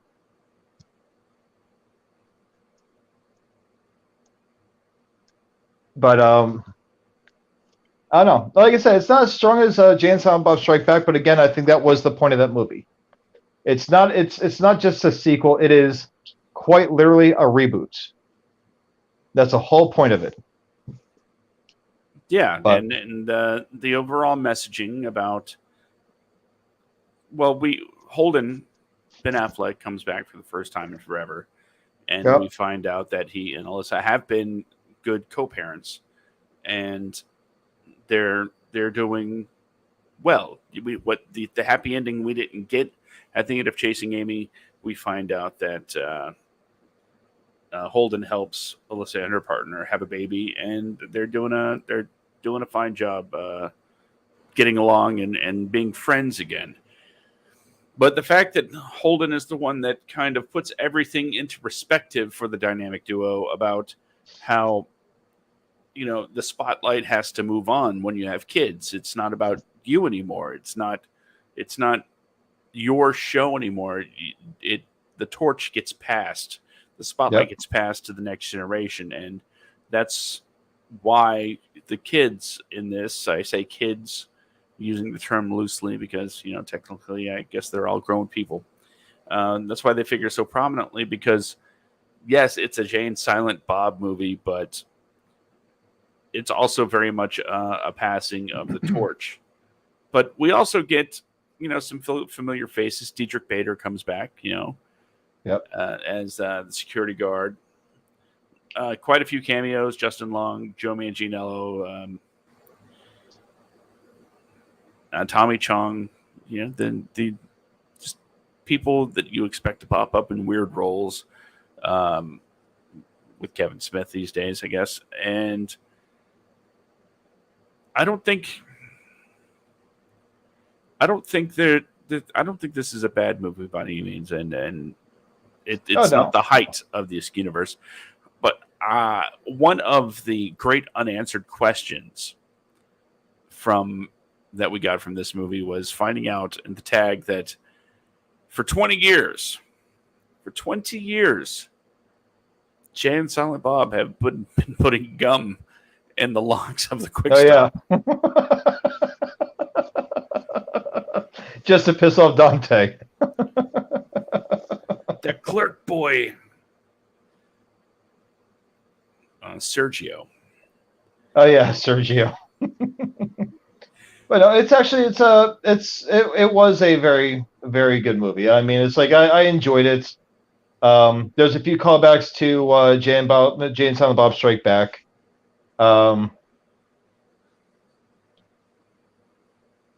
And I believe that Kevin Smith actually said that this wasn't so much a direct sequel to Jay and Silent Bob Strike Back as it was to Clerks 2. But We didn't even mention that the whole idea was for them to go to Chronicon and stop the movie from being made. Yeah. So they're going back to Hollywood to stop another movie from being made. And then they realize how important it is to the kids. And they're like, okay. And Kevin Smith playing himself as kind of an arrogant king of the nerds version of himself. Well, the original idea was going to be to have Stan Lee be a prominent role in the third act, right? That was the original idea, was like to bring Stan Lee back in for this movie. But then when he passed away, Kevin Smith wrote his part even larger, so he could fill in that little void that was left over there from Stan Lee's passing. But and it was actually a very brazen release too. I was surprised by how it came out, because like with all the other Kevin Smith movies, they had like a theatrical runtime and all that stuff, and they came out on DVD or VHS depending on when they came out, or both. With this one, it was straight to video. I mean, I think it had like a small limited release in theaters, but just so briefly, because it did come out during like the height of COVID. Yeah. So it was pretty much straight to streaming. There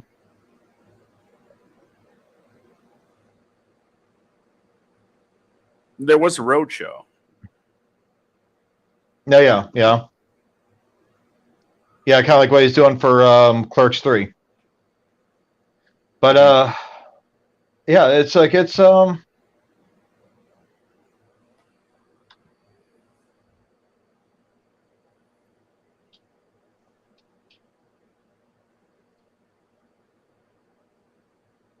so I was trying to read something here. But this movie, this kind of like it doesn't really have anything to do. Like I have to disagree with Kevin Smith, because I look at this as a direct sequel to Jay and Silent Bob Strike Back. I don't see this as a sequel to Clerks 2 at all, by any means. But then you have after this movie, it had a great ending. It really did. The whole movie is like, because I mean, it goes full circle back to Jay bonding with his daughter, played by Harley Quinn Smith, outside the Quick Stop, where she's taking up after him now, I guess, like just loitering outside the store, leaning against the wall, just doing what her dad does. But this segues into Clerks 3, the most recent entry. Yeah. The whole reason for me wearing this shirt in celebration of that movie. But Clerks 3,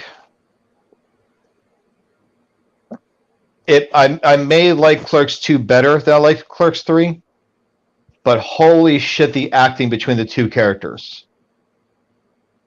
Like, there are some dramatic moments in Clerks 3 that just, it takes, I mean, it's 16 years later. You find out that after the events of Clerks 2, spoilers, by the way. Yeah, we are going directly into spoiler territory. If anybody's joining us late, let me throw up the ticker. Yep. Yeah, it's all spoiler territory from here on out. Yes. We find out that, and this had to have been right after Clerks 2 ended, because in the very last scene of Clerks 2, you see Rosario Dawson almost carrying a full term, like completely ready to pop. Yeah. The opening you see in this movie, you find out that Becky died along with her unborn child because of a drunk driver.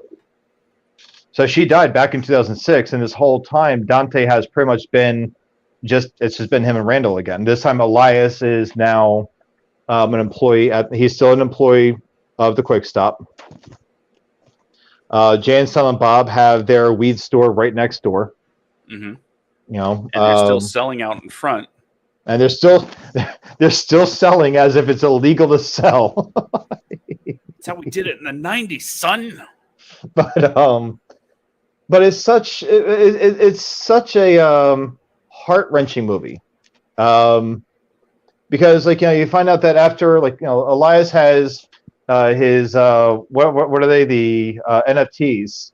He and his brother, they had these NFTs, and they're trying to sell, like, they want to like push these out, like sell them as kites and everything else. I forget what the exact verbiage was there.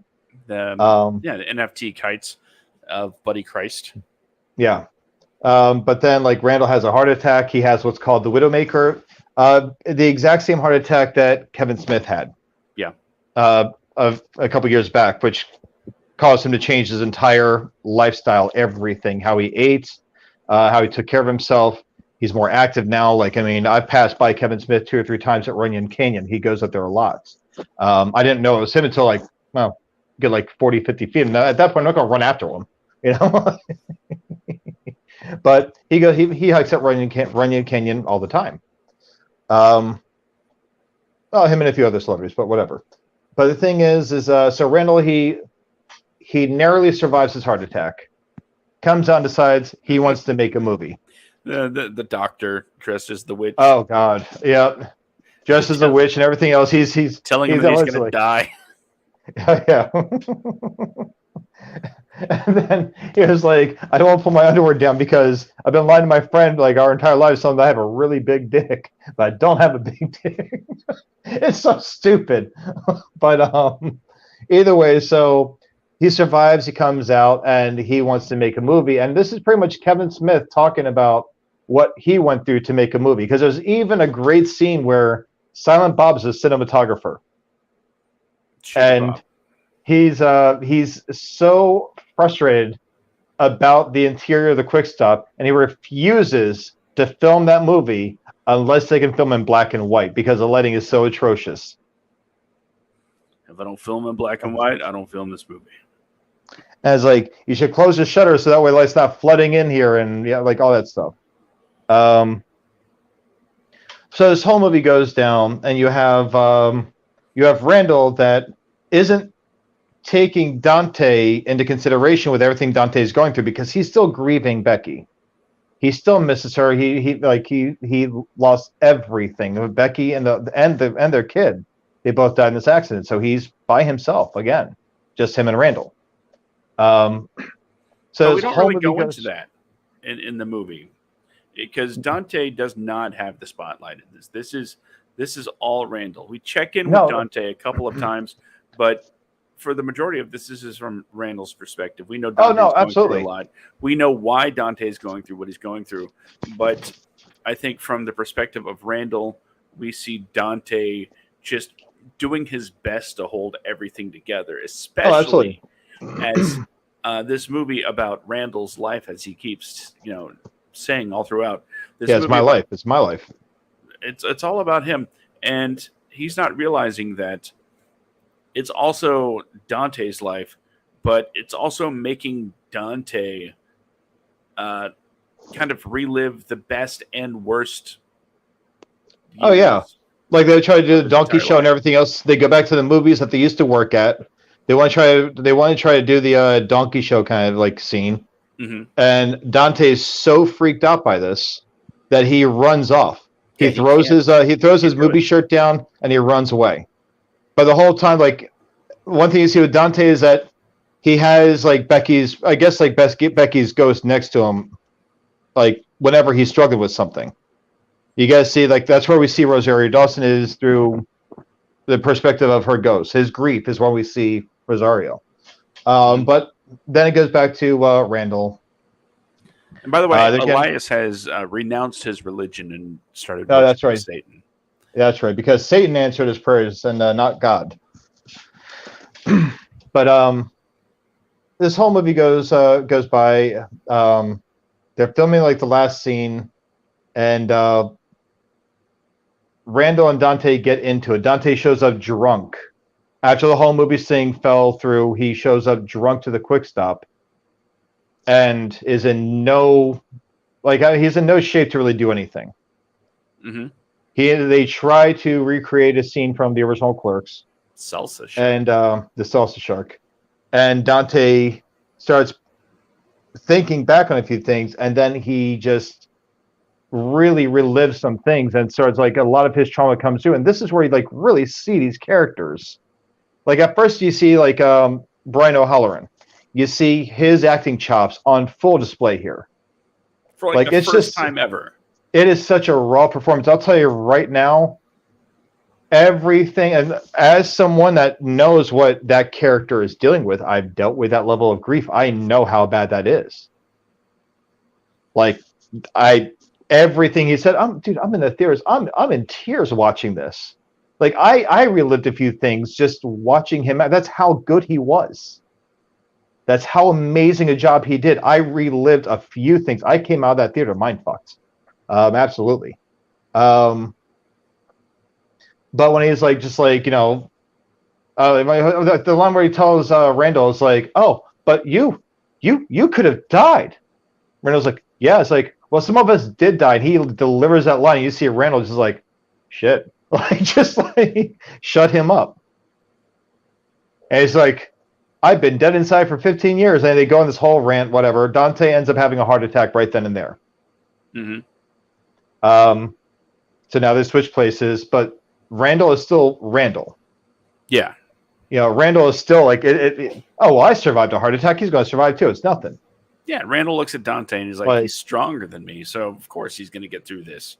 Yeah, so this whole thing goes by Elias. Actually, we finally see Elias like stand up to Randall, and it's brutal. Like, he just goes balls to the wall against Randall about how selfish Randall is, because Randall wants to leave the hospital to go work on his movie. Yeah, he's got to go work on the movie.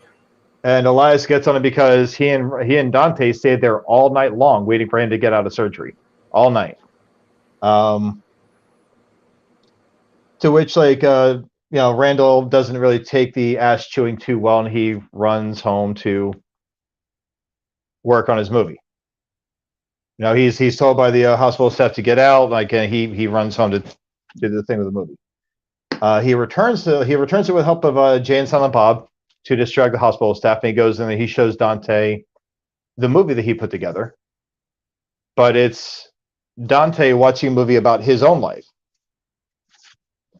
So, but now it's like Dante sitting in a movie theater with Becca, and it kind of mirrors a line that Randall says earlier, where he says, "I saw a movie of my entire life flash before my eyes, and there wasn't much in it." And this one is Dante watching a movie about his life, and it's all the best parts of his life. He and Becca walk off together and everything else, and Becca walk off together, and Dante dies next to Randall in his hospital bed. Yep. Sad as hell. And then that last line at the funeral, where Randall Graves says, like, I wanted to, quote Captain Kirk in Wrath of Khan when Spock died, but then, I'm more of a Star Wars guy, but this is the way, or may the Force be with you, doesn't really cut it for me, so I'll just paraphrase, Dante here, and, he just says, you're not even supposed to be here today. But, like, the scene where Dante is, like, watching the movie in the hospital bed, like, that's when you see, Randall. You see Jeff Anderson, like, really selling it.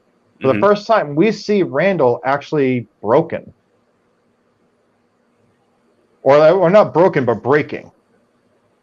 Yeah, even in Clerks 2, he's just lost. In Clerks 3, it's just...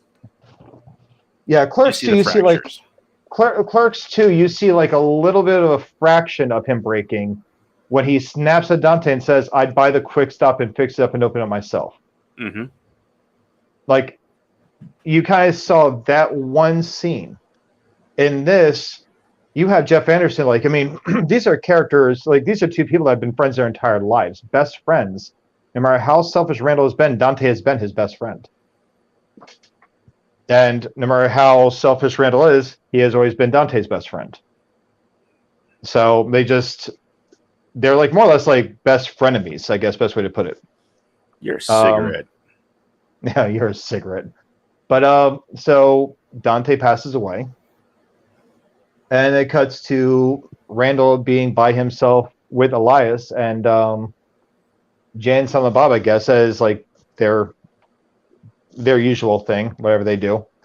But so at the end of the movie, he's behind the counter by himself, looking around, saying, I really wish you were here. And then you see like Dante's ghost just like kind of like appearing next to him, just looking at him, and then that's the end of Clerks 3. Like, I mean, Randall is always going to be Randall. and Dante's always going to have his back. Like, I mean, it was such a strong movie. Like, I left that theater like in tears. Like, I mean, I'm like,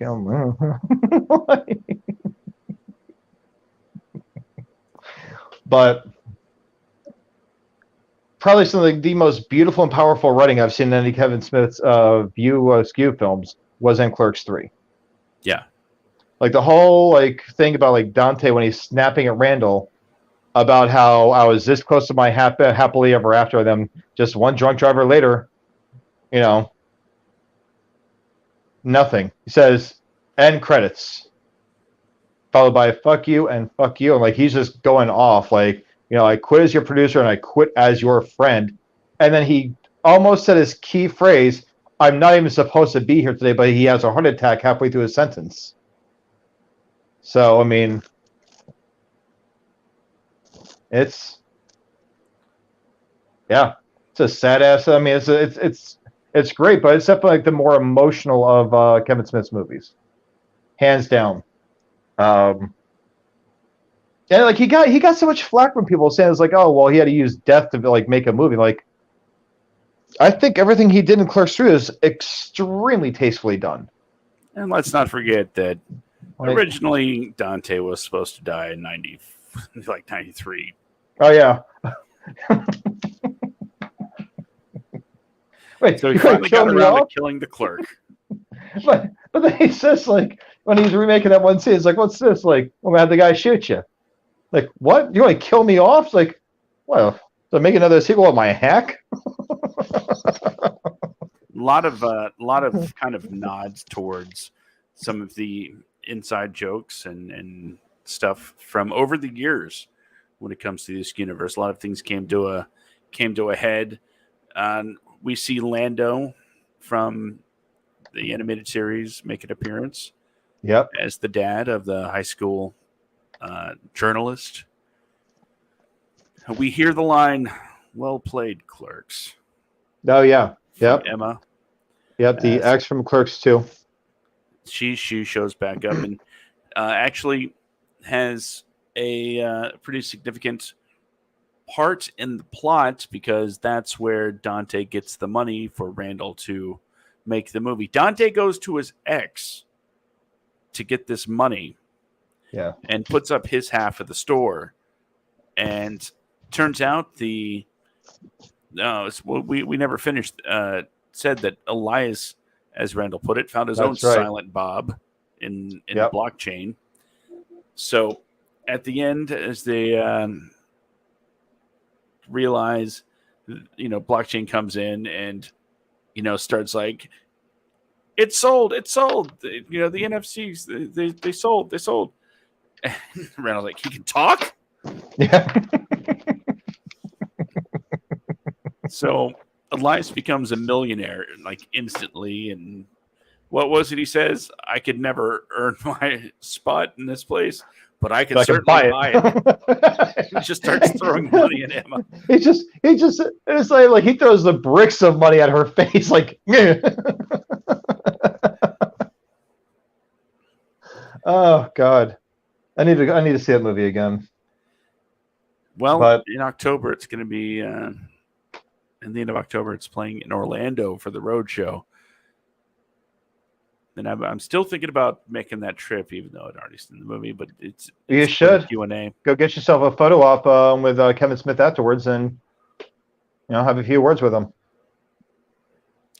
That's not a bad idea, but guys, I got to drive to Orlando.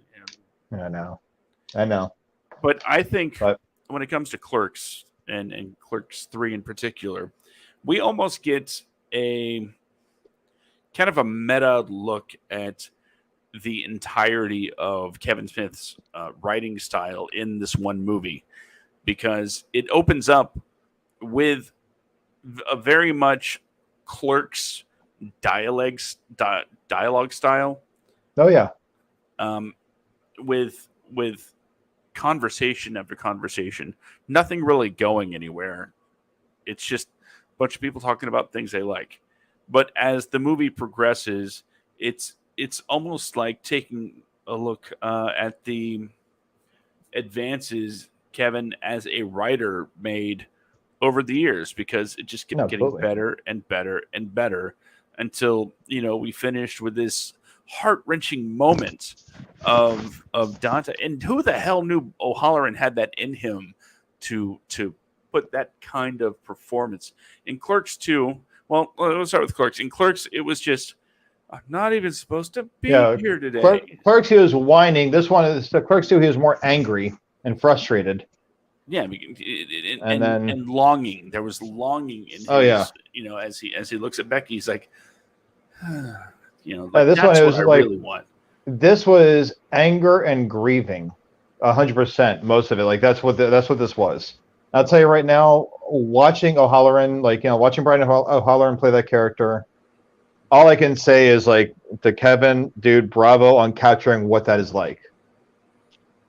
Because some of that shit was hard to watch. I'm telling you right now, it was very hard to watch how he was acting at times, because that's pretty spot on.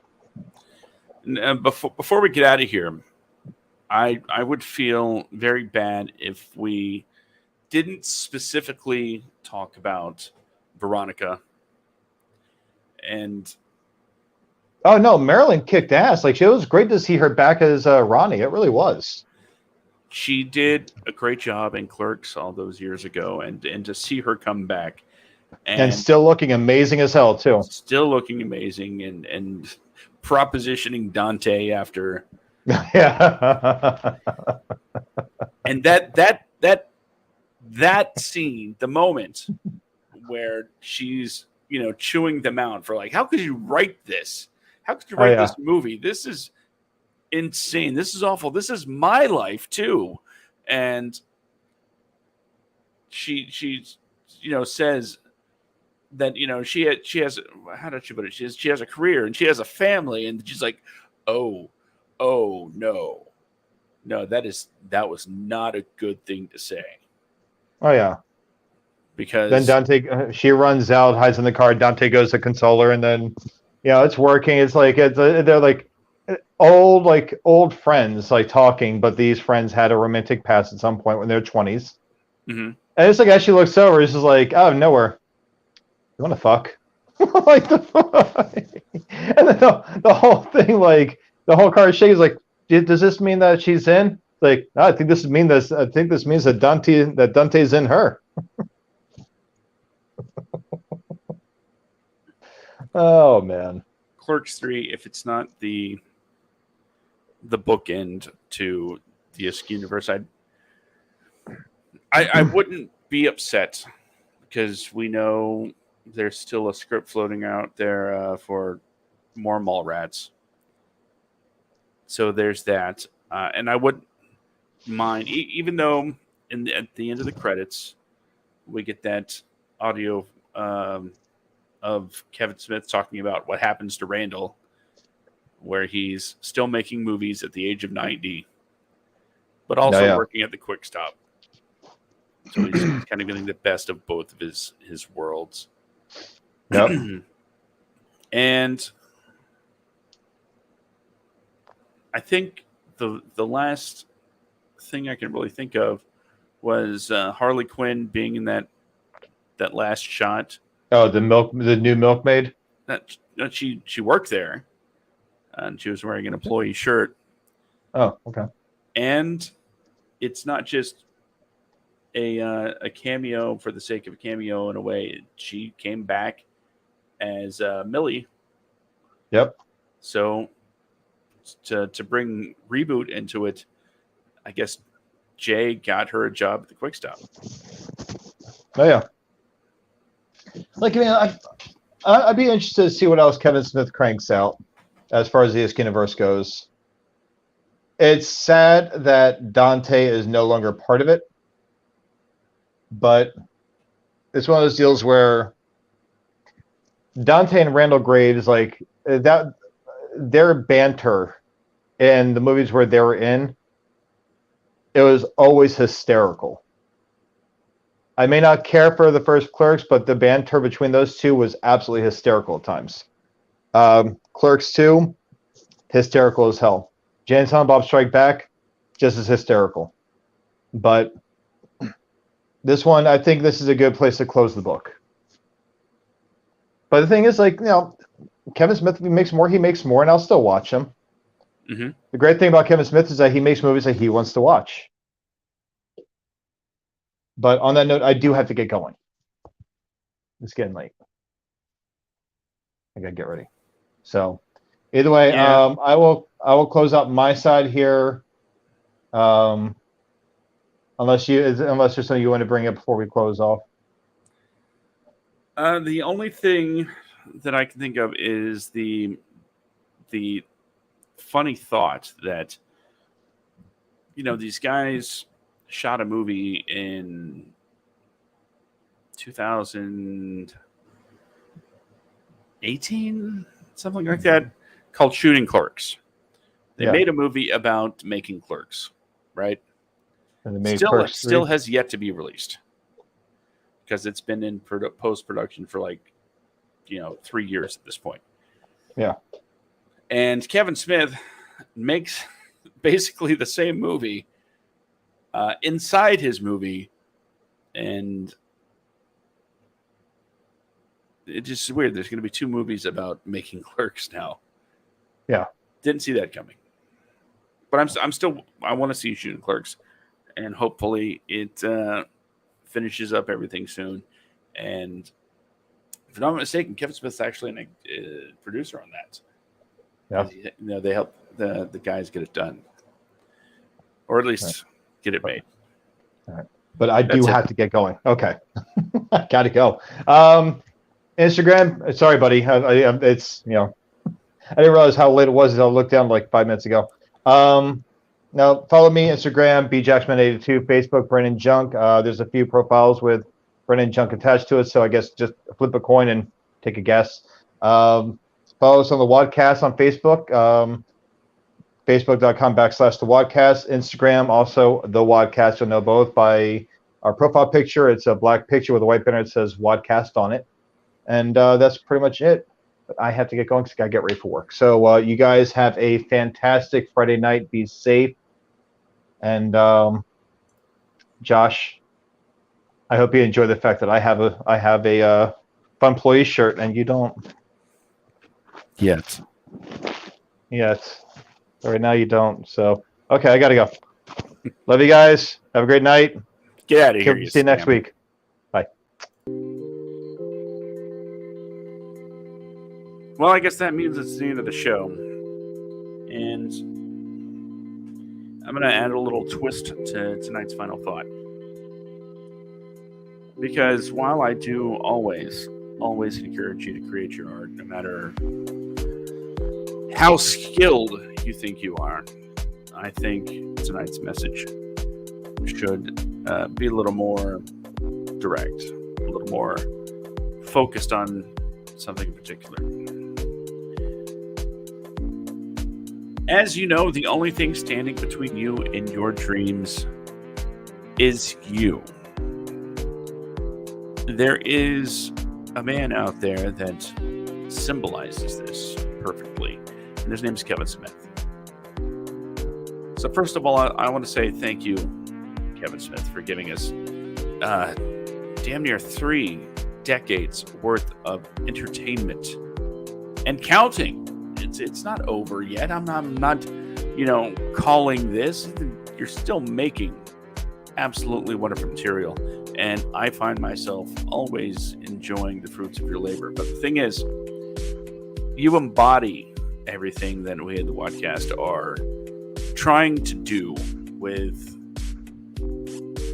this show, as far as talking about writing, acting, and directing, and closing each show with that moment of encouragement where we say, don't just talk about doing it, do it. Make your thing. If you want to write. If you want to be a filmmaker, you know what? If my phone was in reach, I'd grab it and I'd show it to everybody and say, we have the tools. As Kevin Smith said, the tools for filmmaking has been so democratized, literally anybody can do it. Smartphones are so so abundant. Filming equipment is so abundant. You know, I'm not saying, you know, Hollywood cameras and you know, mics out the wazoo or anything like that. It just, to get your story made, you don't need millions of dollars. You just need the gumption to get off your butt and make it happen. If you got friends, cast them. If you got a location, use it. But the only thing standing between you and what you want to do is you. Stop making excuses and just get out there and create. Because quite frankly, the world's a much better place when what we desire to do stops being a fantasy and starts being a reality.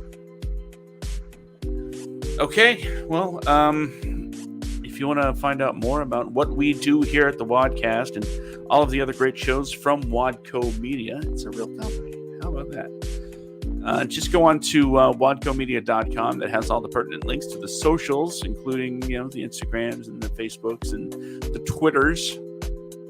So you can reach out and contact us. Let us know what you think about not only this show, but of course all of the other fine Wadco Media programming, 1021 TV dinners, the movie potluck, whatever floats your boat. Let us know how we're doing. Don't forget, rate, review, subscribe. I always forget to do that. Say those words. Let people know what you think about what we do here. And